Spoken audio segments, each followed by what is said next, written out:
by Zentavos. Keep more of your money. Welcome back, folks. It's Ben and Sloan, and we're here to talk to you about effective communication. We know effective communication. I see what you did there. He got me. Yeah, I know that communication is at the forefront of every relationship. It's at the forefront of business. It's at the forefront of how you're going to make your money, how you're not going to make your money. So, talking to the expert of money, Mr. Zentavos himself. Hey, what's the number one problem, Ben? Number one problem? Number one. What is the number one problem? And I'm talking the whole world, every situation. Like, what is the number one problem? Is it poverty? No, it's communication. Communication. And let's follow that up. What is the number one solution? Is it communication? Communication, Ben, come on. So, I think that we should break this out into a few different subsections, right? The first one, vocabulary. I think the second one has to be, I think, cadence. You're going to need to remember this because you're not writing it down. Well, so hopefully I have a good vocabulary. Number two is cadence. Number two is cadence. Cadence. And then I want number three to be, honestly, I'll let you do number three. Oh, I get to pick number three? You'll pick number three. All right, let's start with vocab then. All right. So one of the things that I personally struggled with early on is switching the way that I, like the words, the literal words that I would use, right? Taking some vocabulary out of my vernacular and entering vocabulary in, right? So certain things that you say, like if I'm speaking in a professional setting, I'm not gonna be like, what's good? You know what I mean? I'm not gonna be like, what was the other one that I got called out for? Huh? Or another one was I think it was what you instead of what you. Yeah. Okay. But Who was staying? huh? what did he say? Whatcha? Gotcha. Gotcha. That was a huge one. Gotcha. When somebody would say something, they'd be never heard anyone oh, say, you've never heard what you say. Okay, what you say? Yeah, of course. You know? Gotcha. But gotcha was a big one too. Like when somebody would ask me something or tell me something, I'd be like, gotcha. Yeah, no, I gotcha. Be like, gotcha. What do you mean gotcha? But are you sure you're still in Texas? I'm definitely in Texas. I'm also in corporate America. Bro. Gotcha's great. Gotcha's great when you're outside at the gas station. But yeah, that was the first one. So I wanted us to speak a little bit about vocabulary. How can you first off catch the vocabulary that you should change? Second off, should you be looking to change the vocabulary, the manner in which you speak? Is that important, right? Do you, as a leader, as a boss, as an entrepreneur, think that is something that's important in business, the vocabulary that you use? Absolutely. I think it's super important. I think the first thing that you need to ask yourself, and I mean, you don't have to like get out a pen and paper, you know what I mean? Like ask yourself this question, but like you really need to like start with like, what am I trying to accomplish with this conversation? What am I trying to accomplish with this communication? Whether it's an email, a text message, a post, whether it's a podcast, whether it's just chilling, whatever. Like, especially if you're talking to your boss or a team member or what, like, what is the purpose behind this communication? I mean, if you're in sales, it's incredibly important because, I mean, it's probably a simple answer. I'm trying to close the deal, right? Well, if they don't understand the words that are coming out of your mouth, are you going to close the deal? No. If you're leading a team and you need them to accomplish a task, are they going to be able to get it done if they don't understand what you're saying? Of course not, right? So what am I trying to accomplish, right? And then who's my audience? Is my audience the boss? Is my audience my spouse? Is my audience my child? Is my audience my best friend? Is my audience, who's my audience, right? If you're not speaking with intention or communicating with intention to your audience, then you're not communicating effectively. And I think that you need to use the words that your audience uses. Okay. One of my first leadership positions, I was chief financial officer of essentially a hot rod shop. Okay. We started off as like a metal shop that did powder coating as a main service, and then metal fabrication and things like that. And then we kind of rebranded. It's like a long story we could talk about one day, but we became a hot rod shop. And so we did paint and body. We built, what's considered like a resto mod. We built classic cars into like today's type of cars using today's engines and things like that. So my audience, the employees that worked for the company, they were great guys. Okay. I would go hard in the paint with them any day. I'm very grateful to have served them. The biggest complaint I got was, would you stop using those big words? Because I have no idea what you're saying. And I gotta be honest, like, I wasn't trying to use big words. And that's the place that I had to learn exactly what I'm saying right now. How do I talk to these gentlemen? How do I earn their respect? How do I lead them effectively in camaraderie, not because I said so, right? And it was that I had to assimilate. I had to figure out their lingo. And there's two words here. There's lingo, there's jargon. Don't use jargon with people that don't know. If you don't know what jargon is industry specific words. Okay. Words that are specific to an industry. Okay. If I say SG&A, no idea what if you're about. Right, you have no idea, right? You know what SG&A is? Well, it's sales, general, and administrative expenses. And if you're not a corporate accountant, you don't know that term. If you're just a bookkeeper, you don't even know that term. Okay? So you can be in the financial industry and still have no idea what SG&A is. Okay? If I say COGS, you know what that is? Cost of goods sold. Hey, there we go. So he knew COGS, ladies and gentlemen. But my point is, if I'm talking to somebody who doesn't know what any of that means, then you lost them. I lost them. It's over. It's done. And in some circumstances, I pissed them off. Yeah, that's actually a really good point. I think that when you use either jargon or if you're using quote unquote big words, as in just words that are not common to that person, you come off as if you're trying to act better than them. 100%. And so that's how they receive you a lot of the time. That's been my experience. Oh, you think you're better than me? Yeah. Who does this guy think he is? Why is he trying to speak like this? Like, and really, like, that's just the way you talk. You have no idea. You're not like even thinking that way. I mean, especially when you're in a more casual setting. It's very challenging. Okay. Like, especially with males. Okay. It's very challenging. Oh, you're challenging me. You're trying to use words I don't understand on purpose. Okay. You're trying, you know what I mean? Like you should know better. Okay. I mean, this is just the way I talk. I'm so sorry. You know what I mean? And maybe like with your gotcha, maybe it also goes the other direction. Okay. Oh, absolutely. If you're talking to some very high level, professional people, they don't want you to use slang in each. That's disrespectful. Yeah. Also, they lose respect for your intellect because of how you communicate. And I've met a lot of very intelligent people that cannot communicate effectively, and so nobody thinks that they're smart. Everybody thinks that they're idiots. But that's not the case. Well, and it goes both ways. I mean, I would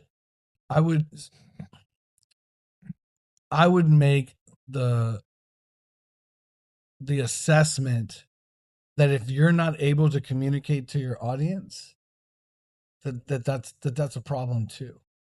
So right. You're saying that maybe you are an idiot. Well, that's what my point is. Like, it might be like both sides. I'm so intelligent that you have no idea what I'm saying. I think that's stupid. I don't think that's intelligent, right? Or I'm so intelligent, but I'm not using good words. That's like people think I'm an idiot. I mean, you know what I mean? Like, yeah. like, I mean, I think some people do it on purpose, though. Well, and this is my point to speaking to your audience. Okay, so what am I trying to accomplish, and who am I talking to? And if you think about those two things every time you speak, then here's the third one. How are they going to receive what I'm saying? Like how? I think some of that is knowing people too, right? Well, that's what I'm saying. Being a people, right? Like really understand. Like, okay, and I'll tell you how I developed that skill. Right? I know how I respond to the way people talk to me. Okay, so like if people talk to me sideways and I get a pit in my stomach, if I talk to somebody sideways, what's going to happen? I get a pit in their stomach. Okay, so like, how is this going to land? Okay, and let me give you an example. I had a team member who was extremely frustrated with a client, and this client frustrates me too. Okay, I get it. Like that happens. Okay, in their email, my team member's email to this client. Okay, one of the things that he said was, I told you this before, as I said before, or like I'm probably not using the right phrase, but the phrase was, but I know. I told you this already. Yeah. Okay. So how did that go? Horribly. Terrible. Okay. Horribly. And then used a couple of exclamation marks. Okay. Not for excitement. Okay. How did that go? Even where you lost the client. This client called me bawling. Crying? Wow. Bawling. I would thought they would just, say, I don't want to work with you anymore. Bro, I was devastated. I talked to my team member. Hey, bro, you cannot do this. Okay? Like, period. Like, how do you keep your patience in a situation like that? How do you not get upset? Do you kind of find it a little bit funny? Great question. It was not funny. Okay. I'm laughing right now. We're here and it's funny right? But there, it was not funny. Okay. It was not funny. I got to deal with a client that's crying. Like, it's a good client, Look, we all get frustrated with each other. It's fine. Okay. If you got that big of, come and ask me. I mean, like, don't you dare write an email like this. No, I was not coddly. Okay. Like, I was like, bro, you can never do that again. No, that's like borderline unprofessional. Bro, that doesn't fly. Bro. Like, why on earth did you think that was going to work? And here's the thing. That team member was not thinking about how it was going to land. That was not thinking about who's my audience. Yeah. That my team member was frustrated. We talked about that in our last podcast. Of being a good leader is about not getting super frustrated, or when you are frustrated, knowing how to vent that and then come back. Okay. Yeah. So, especially when it comes to written communication, I believe in flowers and fluffy bunnies. My goodness. Boy, do I have a story for you. So I start with, like, here's the facts. But if you just send facts, it sounds cold. It feels like you don't care. Sometimes it's a slap in the face. Okay. And you're just matter of fact. Right. But if you add to the front of it, happy Tuesday, exclamation mark. Hope you had a wonderful weekend. By the way, comma, here's the facts. Yeah. Right? Then it kind of doesn't even matter what you say, because they're prepped for this great day today. It's a great day to be a great day, right? And then what am I ending with? Every single time. Thanks so much. Gratitude. I'm always ending with gratitude. Okay? You have to switch from the kind regards. No. Thanks so much. Straight up. But that's for me. That's my signature. Why? Okay. I'm gratitude. I could have told you just before I said thanks so much, F you, pay me. Okay. Like, that could have been, hey, happy Thursday. It's a wonderful day in the neighborhood. By the way, you owe me a shit ton of money. I need that money tomorrow. Thanks so much. Okay. Like, it doesn't matter, but you put flowers and fluffy bunnies around. You want to hear a funny story? Hit me. So when I first moved to Houston, I moved to an apartment that was paid for me, right? In order for me to acclimate to the city, I was like in a trial run with my employer at the time. And, I was supposed to only be there 6 months. After those 6 months, I got the option of staying and then, moving out, as I so choose at that point, right? So after the 6 months, I took the option. I'm like, I'm gonna stay for a while, save some more money. The rent is cheap, and then I'm gonna move out later on. When I tried to move out, I went and I spoke to the leasing office, and the leasing office pretty much said, "Hey, buddy, you can't go anywhere. And if you try to leave, guess what? You have to pay us double of what you currently owe in your full rent." And I was living with 2 other people, so we would have had to pay the total of those 3 separate rents times 3, right? And then that would have made us eligible to move out 2 months after that time. To my understanding, I'm like, wait a minute, I'm not responsible for this.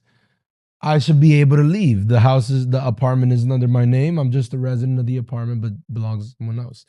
So I send an email to my boss. My boss lets me know pretty much like, hey, you're not going anywhere. I say, I'm not going anywhere. And I mean, I was young at the time, I'm still young. I was younger. And the first feeling that conjured up was, I'm not going anywhere? Me? You're going to hold me hostage? No. I'm going wherever I want. And so the first thing I decided was like, okay, I can write an email right back. And I'm writing an email, dear Mr. So-and-so, if you think that you're going to get away with this, yada, yada, yada. And I just went off. This guy is a seasoned veteran, serial entrepreneur. This is not his first rodeo. Me, I'm a rookie. And I was not behaving like a rookie, right? So what ends up happening is that he just goes, meet me here. Let's have a conversation. And he was very patient with me, but he could have... This boss, or this was the person that owned the property? My boss, which also was like, had sort... And he didn't own the property. The property was owned by by the actual apartment building, right? By the property managers. He was just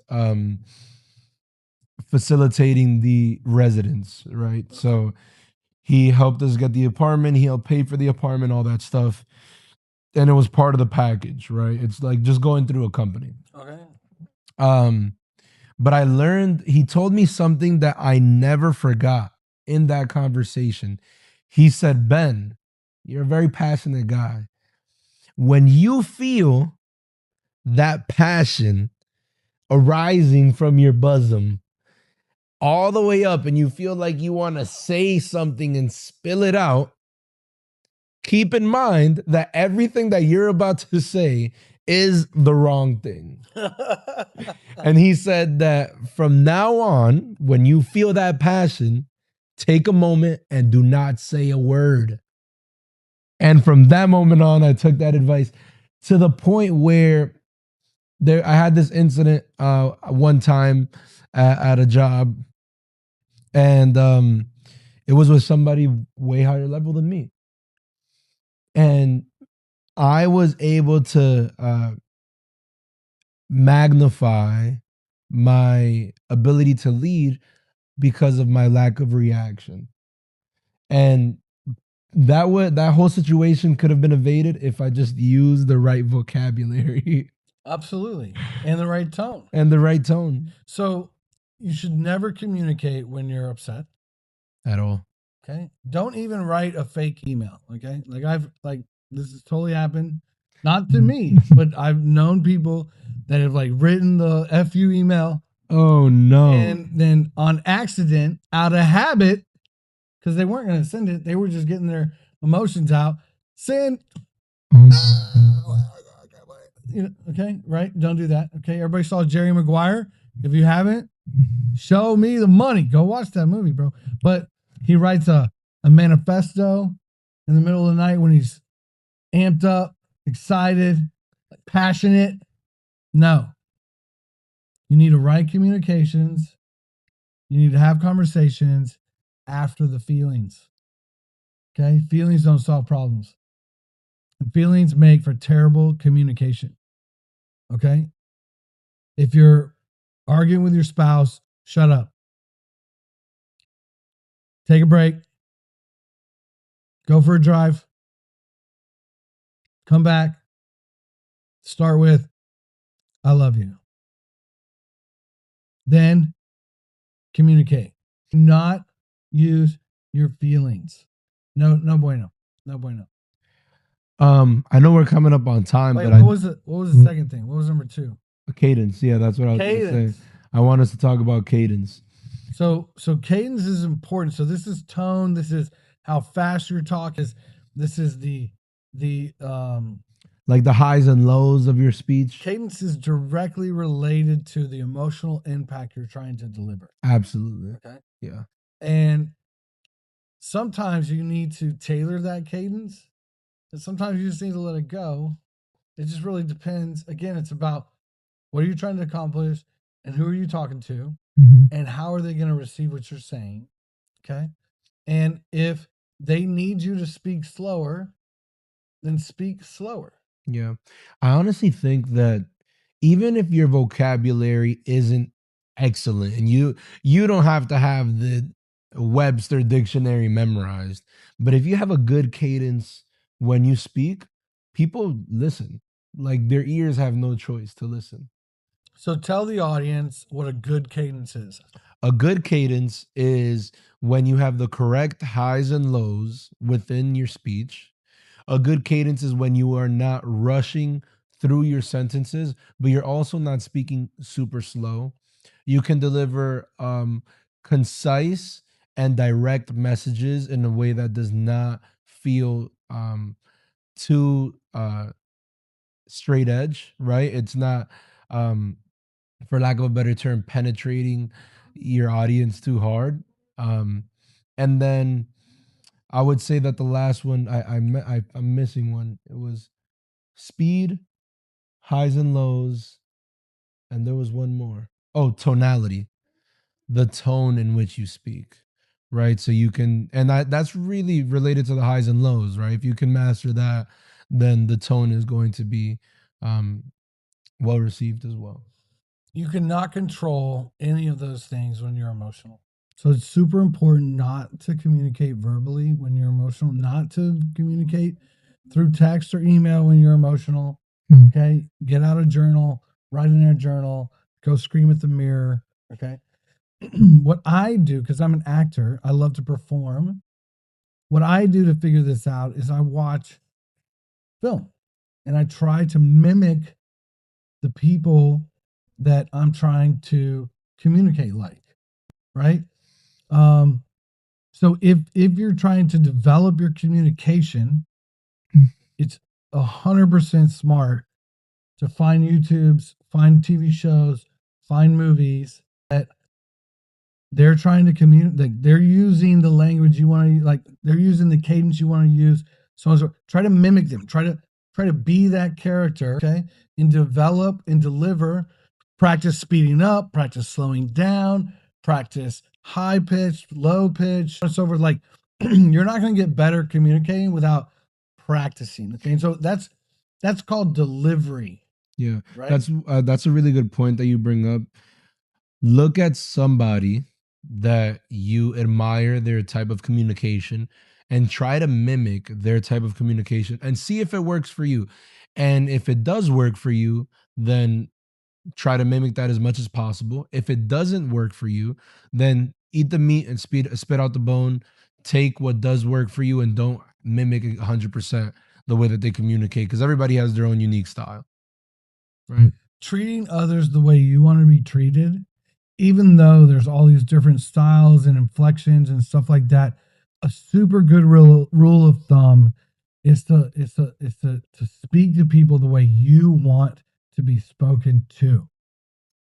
When you're asking yourself, hey, what am I trying to accomplish with the communication? Remind yourself of, if someone was trying to get this out of me, get this result from me, what communication would best work on me? And 7, 8, 9 times out of 10, that's going to be the same type of communication that's going to work on whoever you're trying to communicate with. And it's never about force. Okay? It's always about the word that's coming to mind is coercion, but that's got a negative connotation to it. That's why we gotta have that vocabulary. That's the vocabulary, right? So it's not about it's about getting a buy-in. It's about them wanting to facilitate that communication. Okay, and I'm gonna say this: when someone's upset with you, the effective way to communicate with them is to relieve them of that frustration. The only way to do that is, and this is the terminology I use. If someone's trying to kill me, I just let them kill me. Shoot, pull the trigger. They're on the fence. They got the gun. Fire away. It's all my fault. Even if it's not your fault. Yeah. There's this rule of thumb, like, hey, never apologize or something like that. Do you apologize when you know you're not wrong? 100%, but I don't apologize for the thing I know I'm not wrong about. So what do you apologize for something else? Yeah, I might even just say I'm so sorry. But I'm not telling you what I'm sorry about.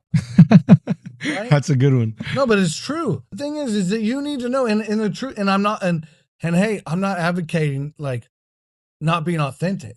Like I am sorry. I'm sorry. You're just trying to get them off the ledge. We're in this situation. Like, this is ridiculous. Like, I'm so sorry. Like, shoot me so we can move on to like go ahead and get it out of the way. Like, kill me. We're good. Okay. I'll flip it all the way back around. If you've got some responsibility too, it's fine, but kill me first. Okay. I'll kill you second. Okay. We'll figure that out. But that's the point, right? You're never going to get anywhere with somebody who wants to kill somebody. You got to let them do it. Okay. And we're speaking metaphorically, ladies and gentlemen. Okay. Nobody's actually dying around here. But that's the whole thing. To get them off the fence, you have to let them pull the trigger. Okay. And sometimes that's through an apology. Sometimes that's through figuring out what they're really upset about. Like, there's several different kind of ways to handle that, but you have to get them off the ledge first. And then you really need to pull out of them, like, what are you looking for? What are you trying to accomplish? I start every meeting with, what's the agenda? What do you want to achieve from this meeting? Okay. And that's the only thing we're going to talk about first. If there's anything else to talk about, we'll talk about that second. Okay. But super emotional conversation or communication, you need to get the other person to calm down. The only way to do that is to allow them to relieve themselves of the burden that they are holding on to, which is whatever they're upset about. Yeah, and also I think that one of the things you said was the agenda. I think that approach to just relationships in general, where it's like, wait a minute, are you telling me this because you want me to listen? Are you telling me this because you want me to give you advice? Are you telling me this because maybe you want to have some form of discourse, even if it's not advice, right? That understanding that helps drive the conversation, because people are not forthcoming about that. And if you're able to just get that level of understanding beforehand, then you can evade a lot of issues, right, within that relationship, you know? Absolutely. Absolutely. So, wisdom of the week. Okay. Tailor your communication to your audience and really think about, how can I get my message across in a way that's going to achieve the results that we're looking for? Okay. Be an incredible listener. Be an incredible listener, and you will be a much better communicator. You heard it here first, folks. Tune in next time to Ask Sloan, and make sure you like and subscribe. And hit that notification button.